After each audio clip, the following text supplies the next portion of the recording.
और फौजी अदालतों में सिविलियंस के ट्रायल से मुताल्लिक केस की समाअत कल के लिए मौजूद है। ट्रैफिक में फंसने के सबब नहीं पहुंच सका। सलमान अकरम राजा ने दलाल दी। उन्होंने कहा कि शाम में भी लूटमार की गई, ये कल्चर बन चुका है। इसी पर मजीद बात करेंगे नुमाइंदा बोल न्यूज़ जुल्करनैन इकबाल से। जुल्करनैन, समाअत से मुताल्लिक अपडेट कीजिएगा।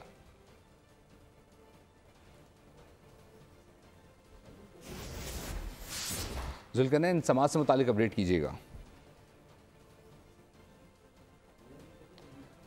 आपको अपडेट कर रहे हैं फौजी अदालतों में सिविलियंस के ट्रायल से मुताल्लिक केस की समाअत। सलमान अकरम राजा ने कहा कि कल के लिए मौजूद चाहता हूं, ट्रैफिक में फंसने के सबब नहीं पहुंच सका।